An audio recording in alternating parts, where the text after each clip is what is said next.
చూపులు, ఎంగేజ్మెంట్ అన్ని అయిపోయింది. ఎంగేజ్మెంట్ కూడా? పెళ్లి చూపులు అయితే ఇంట్లో అమ్మ కంగారు పడి అరేంజ్ చేయడం ఓకే. ఎంగేజ్మెంట్ కూడా వాళ్ళు పెట్టేసి వెళ్ళిపోయారు. అచ్చా, వాళ్ళ కాలే పెట్టేసుకున్నారు. రెడీ, జాగ్రత్తగా విను. చిత్రాడపేటలో చింత చెట్టు కింద చిట్టి చిట్టి చింతకాయలు, చింతామణి తోటలో చెటుపట్లాడుతున్న పొట్టి పొట్టి మిరపకాయలు.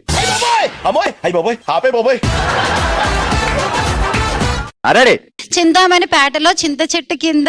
ఆగో, చింతామణి పేట అంటే చిత్రాడు ఫీల్ అవుదా? చిత్రాడపేటలో చింత చెట్టు కింద చిట్టి చిట్టి చింతకాయలు, చింతామణి తోటలో చెటుపట్లాడుతున్న పొట్టి పొట్టి మిరపకాయలు. ఆ చిత్రవాడి పేటలో చింత చెట్టు కింద చిన్ని చిన్ని చిట్టి చిట్టి చింతకాయలు. చిత్రాడు నుంచి ఇప్పుడు చింతామణి దగ్గరికి తీసుకెళ్ళాలి నేను. చింతామణి తోటలో అక్కడ వరకు అయిపోయింది గొడవ, గోల అంతా అయిపోయింది. చిత్రాడపేటలో చింత చెట్టు కింద చిట్టి చిట్టి చింతకాయలు, ఇది చింతామణి చెప్పేస్తాను, ఒక తోటలో ఆగండి. చిటపట్లాడుతున్న పొట్టి పొట్టి మిరపకాయలు. ఇంక నేను చెప్పను, చెప్పు. చిత్రాటపేటలో చింత చెట్టు కింద చిన్న చిన్న చింతకాయలు. సర్లే, చిట్టన్న చిన్న ఒకటే కదా, రెండు ఒకటే పప్పి పింకీ లాగా. చెప్పు.